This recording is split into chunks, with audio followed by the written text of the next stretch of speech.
Prime time news bulletin को पेश करने में ताउन किया है Jamiatul Muflihat and Falah group of schools Hyderabad.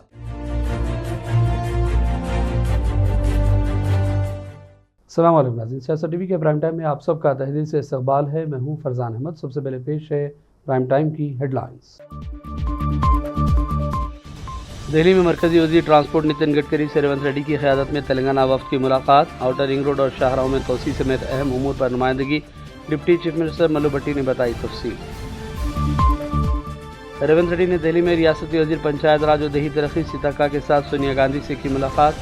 सीताका को तेलंगाना कांग्रेस सदर बनाए जाने की भी क़यास आराइयां। रेवंत रेड्डी के दिल्ली दौरे के मौके पर समाजवादी पार्टी लीडर और नौमुंतखब रुकन पार्लियामेंट फैज़ाबाद अवधेश प्रसाद से मुलाकात। बीजेपी को शिकस्त देने और लोकसभा का रुकन बनने पर दी मुबारकबाद। हैदराबाद के रुकन पार्लियामेंट असद ओवैसी ने ओम बिरला को स्पीकर के ओहदे पर फायज होने की दी मुबारकबाद। कहा, स्पीकर अपोजिशन की ताकत को समझे, छोटी जमातों को भी बोलने का भरपूर मौका दे। बीजेपी रुकन पार्लियामेंट ओम बिरला को मुसलसल दूसरी मरतबा लोकसभा स्पीकर मुंतखब कर लिया गया। मोदी, राहुल गांधी और दीगर लीडरों ने दी मुबारकबाद। लोकसभा में राहुल गांधी अपोजिशन लीडर होंगे, कांग्रेस वर्किंग कमेटी और इंडिया ब्लॉक का फैसला। और गजा पट्टी में इस्राएली फौज की वहशियाना बमबारी में मेरी बहन की शहादत से हौसले कमज़ोर नहीं होंगे। हमास लीडर इस्माइल हनिया का हमशेरा की शहादत के बाद जालिम इसराइल को दो टोक पयाम। हेडलाइंस आपने देखी और अब पेश है खबरों की तफसीलात। शुरुआत करेंगे तेलंगाना और हैदराबाद की बड़ी खबरों से। दिल्ली में मरकजी वज़ीर ट्रांसपोर्ट नितिन गडकरी से मुलाकात के बाद deputy chief minister Telangana Mallu Bhatti Vikramarka ने मीडिया से बातचीत की। उन्होंने कहा कि आउटर रिंग रोड और हैदराबाद विजयवाड़ा शाहराह की 6 लाइनों तक तोसी और दीगर उमूर पर कामयाब नुमाइंदगी की गई है। उन्होंने यकीन जाहिर किया कि जल्द ही मरकजी वज़ीर इस पर मुस्बित फैसले करेंगे। इस मुलाकात के मौके पर रेवंत रेड्डी और दीगर कांग्रेस लीडरान भी मौजूद थे। Regarding our regional ring road of Telangana and also other national highways, extension of 6 lane, from 4 lane to 6 lane from Hyderabad to Vijayawada and Hyderabad to Kalakurti, Hyderabad to up to Mantini. These kinds of many roads which were pending for so many decades, we have given a proper presentation. They have very, gracefully agreed and considered all these proposals. In a weekday's time, once again we are going to have a meeting in Hyderabad with the national authority, national highway officers and the state government officers under the chairmanship of the chief minister and the colleague ministers like R&B minister, industry, IT minister, revenue minister, myself. All of us will sit together. At a time we will close all the roads. Do you think it will be going to be any pollution, sir? Yeah, it is very good and they have very gracefully agreed to consider all our proposals. Thank you. Chief minister Revanth Reddy ने दिल्ली में रियासती वज़ीर पंचायत राज और देही तरक्की सीताका के साथ साबिक़ सदर कांग्रेस सोनिया गांधी से भी मुलाकात की, जिसके बाद क़यास आराइयां हो रही हैं कि सीताका को तेलंगाना प्रदेश कांग्रेस की सदर बनाया जा सकता है। रेवंत रेड्डी ने सोनिया गांधी को अपनी हुकूमत की कारकर्दगी से वाकिफ़ करवाया। बाद में सीताका ने राहुल गांधी से भी मुलाकात की। तेलंगाना के चीफ मिनिस्टर रेवंत रेड्डी ने दिल्ली दौरे के मौके पर समाजवादी पार्टी के लीडर और नौमुंतखब रुकन पार्लियामेंट फैज़ाबाद अयोध्या अवधेश प्रसाद से भी मुलाकात की और उन्हें पार्लियामेंट का रुकन बनने पर मुबारकबाद पेश की। इस मौके पर दीगर अरकान पार्लियामान से भी रेवंत रेड्डी ने ख़ैर मुलाकात की। याद रहे कि राम मंदिर की तामीर और उसका इफ्तिताह और उसको ऑटो में तब्दील करने की बीजेपी और मोदी की कोशिशों के बावजूद अयोध्या से बीजेपी को बदतरीन शिकस्त का सामना करना पड़ा और सेक्युलर पार्टी समाजवादी के लीडर अवधेश प्रसाद फैज़ाबाद अयोध्या से कामयाब करार दिए गए। तेलंगाना हुकूमत किसानों के मसाइल हल करने के लिए काफ़ी संजीदा है। किसानों की भलाई की स्कीमात पर अमलावरी के लिए खुद किसानों से राय हासिल की जा रही है। Deputy chief minister Mallu Bhatti Vikramarka ने ये बात बताई। उन्होंने ज़राअत के वज़ीर टी नागेश्वर राव और ज़राअत मार्केटिंग और टेक्सटाइल और हैंडलूम महकमे के अहदेदारों के साथ एक जायज़ा इजलास में शिरकत की। औरंगल नलगुंडा खम्मम के MLC तीन मारमलरा ने आज दरगाह हज़रत सैयद शाह अफजल बयाबानी रहमतुल्लाह अलैह की बारगाह पर हाज़िरी दी और तेलंगाना हज कमेटी के चेयरमैन सैयद गुलाम अफजल बयाबानी अलमारूफ खुसरो पाशा सज्जादा नशीन काजी पेट दरगाह से मुलाकात की। इस मौके पर तीन मारमलरा ने मीडिया से भी बातचीत की। और कहा कि तेलंगाना के मुसलमानों ने कांग्रेस की भरपूर अंदाज में तायीद की, जिसकी वजह से कांग्रेस हुकूमत में आई और उन्हें मुसलमानों का साथ हासिल रहा, जिस पर वो इजहार तशक्कुर करते हैं। उन्होंने कहा कि अक़लियती बरादरी से जो वादे पार्टी ने किए हैं, इस पर अमलावरी को यकीनी बनाया जाएगा। मैं कुशीर पाशा साहब का ये दरगाह को आया था। पिछले चुनाव में हमारा वरंगल, नलगोंडा, खम्मम, बाकी सब जिलों से भी मेरे प्यारे मुसलमान भाइयों और बहनों पूरा से पूरा उनका मदद दिया और अल्लाह के दुआ से हमने जीत गया। मैं एक ही बात कहना चाहता हूँ, कांग्रेस पार्टी ने जो जो वायदा किया मुसलमान भाइयों, मुसलमान समाज के लिए, वो पूरा करने के लिए मेरा एफर्ट्स रखता हूँ और तेलंगाना में मुसलमान लीडर्स को काम करता हूँ। 24/7 उनके लिए कभी भी हम काम करने को तैयार है और कांग्रेस का सरकार का ऊपर अल्लाह का दुआ भी रहना चाहते। ये खुशी का बात है, यहाँ तक आ गया, फिर भी आता हूँ। मैं और एक बात कहता हूँ, जो वरंगल, नलगोंडा, खम्मम में मुसलमान लीडरशिप को बढ़ाने के लिए कांग्रेस पार्टी ज़्यादा मौका देना पड़ेगी, देते हो। एक ऐसे वक्त में जबकि ऐसी क़यास आराइयाँ ज़ोरों पर है कि हैदराबाद शहर के बीआरएस के और भी अरकान असम्बली चंद दिनों में कांग्रेस में शामिल हो सकते हैं। सदर बीआरएस केसीआर ने कहा कि चंद अरकान असम्बली के पार्टी छोड़ने से पार्टी को नुकसान नहीं होगा, अच्छे दिन आने वाले हैं। केसीआर ने पार्टी के सिटी एमएलएस को फार्म हाउस तलब किया और उन्हें तरगीब दी कि वो टीआरएस में बरकरार रहें। इस दौरान बीआरएस के वर्किंग प्रेसिडेंट केटीआर ने इनहराफ की हौसला अफजाई करने पर कांग्रेस पार्टी पर तनकीद की और इल्ज़ामात लगाए कि कांग्रेस एक जानिब दस्तूर के तहफ़्फ़ुज़ की बात करती है तो दूसरी जानिब दूसरी पार्टी के अरकान को इनहराफ के लिए मुबैना तौर पर उकसाया जा रहा है। शहर हैदराबाद के रुकन पार्लियामेंट असद ओवैसी ने ओम बिरला को स्पीकर के ओहदे पर फायज होने की मुबारकबाद पेश की और कहा कि स्पीकर अपोजिशन की ताकत को समझे और छोटी जमातों को भी बोलने का भरपूर मौका दिया जाए। असद ओवैसी ने कहा कि ऐवान में मुसलमानों की सिर्फ 4% नुमाइंदगी है, उन्हें बोलने का हक हमेशा हासिल रहना चाहिए। सर, मैं आपको अपनी जानिब से, पूरे मुल्क की जानिब से मुबारकबाद देता हूं और मुझे यकीन है कि आपकी पार्लियामेंट की आवाम इस बात पर फख्र कर रही है कि आप दूसरी मर्तबा इस ऐवान के स्पीकर बने हैं। सर, आप इस हाउस के रिपोजिटरी है, कस्टोडियन है, मगर हकीकत यह है कि अक्सरियती जमात के पास नंबर है मगर उनके पास अक्सरियत की ताकत नहीं है। यहाँ अपोजिशन के पास अक्सरियत की आवाज़ भी है, तो इसीलिए मेरी आपसे गुजारिश है कि आप छोटी पार्टियों को मौका दीजिए और मुझे यकीन है कि आप 17वीं लोकसभा में जिस तरह शफकत का मुजाहरा मुझ पर किया, हम छोटी पार्टियों पर, मैं उस समुदाय से आता हूं जो इस ऐवान में सिर्फ 4% हैं, तो हमको आवाज़ उठाने की आवाज़ दीजिए। सर, आखिर में मुझे यकीन है कि आप वहां पर बैठे हैं तो यह ऐवान एक कीमती हीरे की तरह ना सिर्फ इस मुल्क की आवाम में, दुनिया में चमकेगा और आपके बोझ को यह सरकार कम करेगी डिप्टी स्पीकर बनाकर। इतना बोझ आप पर नहीं डालना चाहिए। मैं मुबारकबाद देता हूं सर आपको, मैं मुबारकबाद देता हूं कि आप छोटी पार्टियों पर, यह ऐवान अपोजिशन और छोटी पार्टियों का भी है, हमको आप आवाज़ का मौका देंगे। इस हाउस का कैरेक्टर बदल चुका है सर, इस हाउस का कैरेक्टर बदल चुका है। अब बीजेपी स्टीम रोल नहीं कर पाएगी। हम आपसे मुबारकबाद। और अब लेते हैं छोटा सा ब्रेक के बाद दोबारा हाजिर होंगे।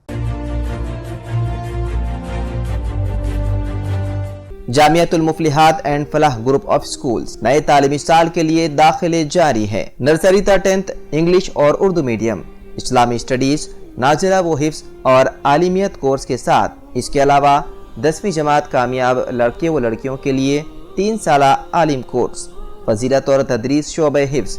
हमारे ब्रांचेस कोत्तापेट, बालापुर, शरीफ नगर, RCI रोड और किशनबाग। लड़के और लड़कियों के लिए हॉस्टल और ट्रांसपोर्ट की सहूलत के अलावा सेपरेट बिल्डिंग्स। अपने बच्चों की दीन और दुनिया की मियारी तालीम के लिए जल्दी कीजिए, दाखिले महदूद हैं। सियासत टीवी की न्यूज़ बुलेटिन में फिर एक मरतबा आपका खैर मकदम है। शहर में बढ़ते जराइम के वाक़यात की रोकथाम के लिए उलमा, दानिशवरों और मिलत के दरमंदों का आगे आना ज़रूरी है।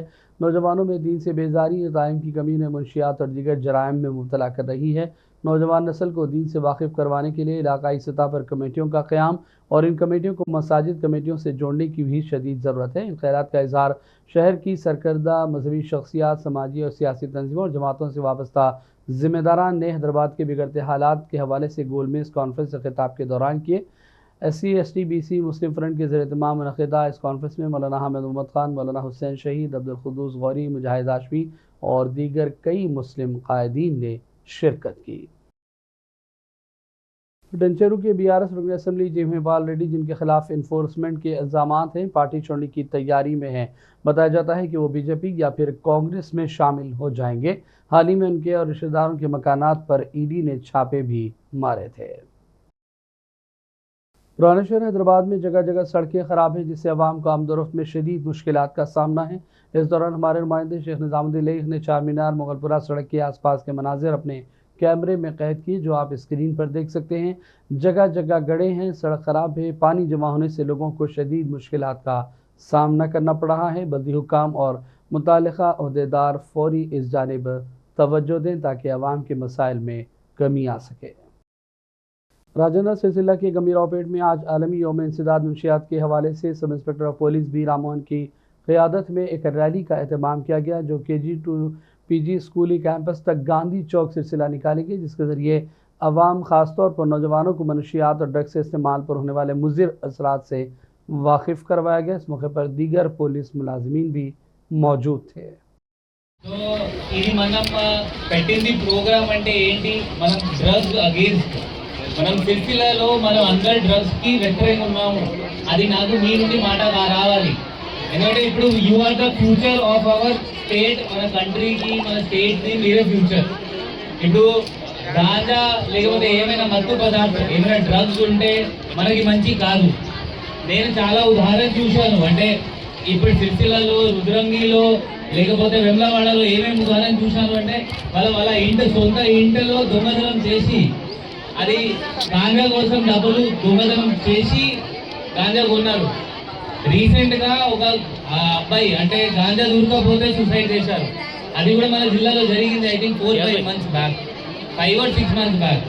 ఇట్లయినా చాలా ఉదాహరణలు ఉన్నాయి. గాంజా అంటే ఎవరికి మంచి లేదు. మీకు ఎవరైనా తెలిసిన వాళ్ళ తాగిన వాళ్ళ ఉంటే మీ టీచర్కి, వాళ్ళ మదర్కి, వాళ్ళ అమ్మ నాన్నకి చెప్పాలి, వాళ్ళని समझाइंचाली। और भाई नाज़रीन, रुक करते हैं चंद अहम कौमी और आलमी खबरों की जानिब।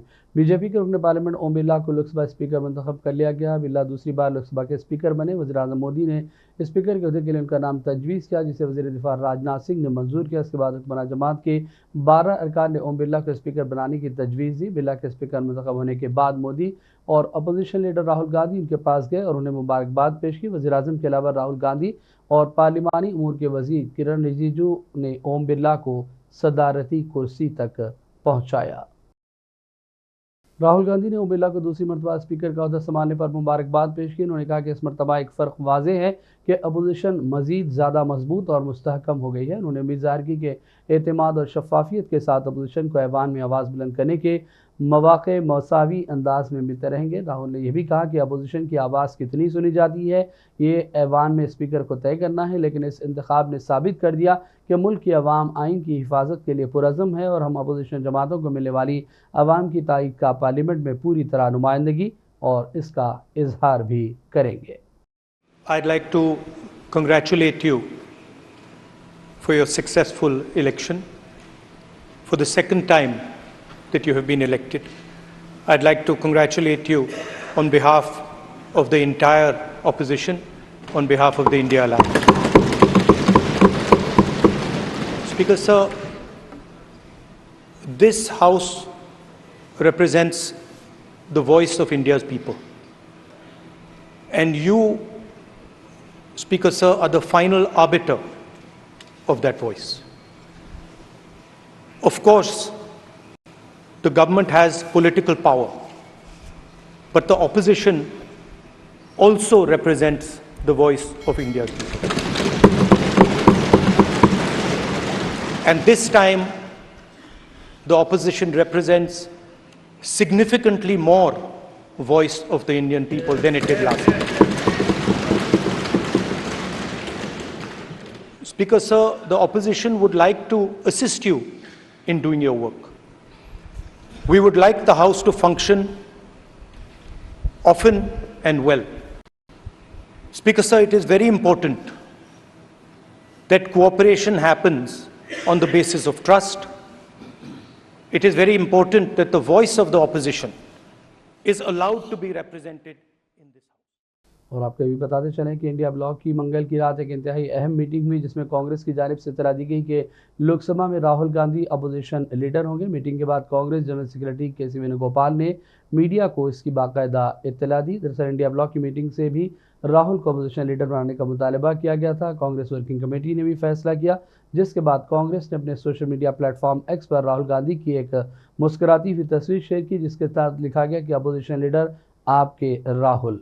काबिल ज़िक्र है कि राहुल गांधी अपनी सियासी ज़िंदगी में पहली बार किसी आइनी ओहदे पर फायज हो रहे हैं। अपोजिशन लीडर का ओहदा बहुत अहम और काबीनी वजीर की सतह का होता है। आइनी ओहदे पर होने वाले तकर्रुरात और पार्लिमानी कमेटियों में भी अपोजिशन लीडर का एक ख़ास किरदार शामिल रहता है। To the pro-time Speaker Bhartwari Mahtab, informing the decision of appointment of Rahul Gandhi as the leader of opposition in the Lok Sabha. Other office bearers will be decided later.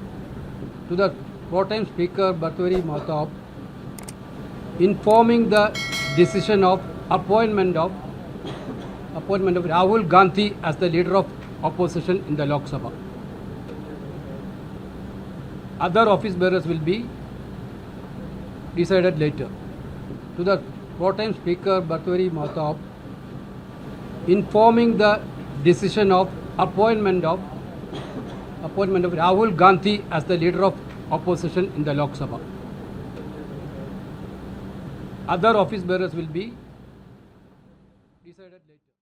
और अब आखिर में बात करेंगे फ़लस्तीन के हवाले से। गज़ा पट्टी में इसराइली फ़ौज की वहशियाना बमबारी में इस्लामी तहरीक मुज़ाहिमत हमास के लीडर इस्माइल हनिया की हमशीरा की शहादत हो गई, लेकिन इसके बावजूद इस्माइल हनिया ने जालिम और जाबिर दुश्मन इसराइल को खुला पैगाम दिया कि ख़ानदान को निशाना बनाने से उनका मौक़िफ़ तब्दील नहीं होगा। इस्माइल हनिया के बयान में कहा गया कि मेरी बहन की शहादत हमारे अजीम लोगों के शहदा के काफ़िले में शामिल होने वाला नया वफ़द है। 9 महीने से गज़ा में इसराइली बमबारी में शहीद होने वाले तमाम फ़लस्तीनी मेरे ख़ानदान का हिस्सा है। अगर मुजरिम काबिज़ दुश्मन सोचता है कि वो ताकत के अंधाधुन इस्तेमाल और हमारे ख़ानदान के क़त्ल-ए-आम से हमारा मौक़िफ़ बदल देगा तो ये इसकी भूल है। गज़ा और फ़लस्तीन का हर शहीद मेरे ख़ानदान से है। याद रहे कि गज़ा शहर के मग़रिब में एक ख़ानदान को निशाना बनाने वाली इसराइली बमबारी में इस्माइल हनिया की बहन समेत 13 फ़लस्तीनी शहीद हो चुके हैं, जिससे घर भी मुकम्मल तौर पर तबाह व बर्बाद हो गया। और अब आखिर में हेडलाइंस पर डालेंगे एक और नज़र। दिल्ली में मरकजी वज़ीर ट्रांसपोर्ट नितिन गडकरी से रेवंत रेड्डी की क़यादत में तेलंगाना वफ़द की मुलाकात। आउटर रिंग रोड और शाहराहों में तोसी समेत अहम उमूर पर नुमाइंदगी। डिप्टी चीफ मिनिस्टर मल्लू भट्टी ने बताई तफसील। रेवंत रेड्डी ने दिल्ली में रियासती वज़ीर पंचायत राज और देही तरक्की सीताका के साथ सोनिया गांधी से की मुलाकात। सीताका को तेलंगाना कांग्रेस सदर बनाए जाने की भी क़यास आराइयाँ। रेवंत रेड्डी के दिल्ली दौरे के मौके पर समाजवादी पार्टी लीडर और नौमुंतखब रुकन पार्लियामेंट फैज़ाबाद अवधेश प्रसाद से मुलाकात। बीजेपी को शिकस्त देने और लोकसभा का रुकन बनने पर दी मुबारकबाद। हैदराबाद के रुकन पार्लियामेंट असद ओवैसी ने ओम बिरला को स्पीकर के ओहदे पर फायज होने की दी मुबारकबाद। कहा स्पीकर अपोजिशन की ताकत को समझे, छोटी जमातों को भी बोलने का भरपूर मौका दे। बीजेपी रुकन पार्लियामेंट ओम बिरला को मुसलसल दूसरी मरतबा लोकसभा स्पीकर मुंतखब कर लिया गया। मोदी, राहुल गांधी और दीगर लीडरों ने दी मुबारकबाद। लोकसभा में राहुल गांधी अपोजिशन लीडर होंगे, कांग्रेस वर्किंग कमेटी और इंडिया ब्लॉक का फैसला। और गज़ा पट्टी में इसराइली फ़ौज की वहशियाना बमबारी में मेरी बहन की शहादत से हौसले कमज़ोर नहीं होंगे। हमास लीडर इस्माइल हनिया का हमशीरा की शहादत के बाद जालिम इसराइल को दो टोक पैगाम। प्राइम टाइम का सिलसिला फ़िलहाल यहीं ख़त्म करते हैं। मोहम्मद फरजान अहमद को पूरी टीम के साथ इजाज़त दें। देखते रहिए सियासत टीवी। अल्लाह हाफ़िज़।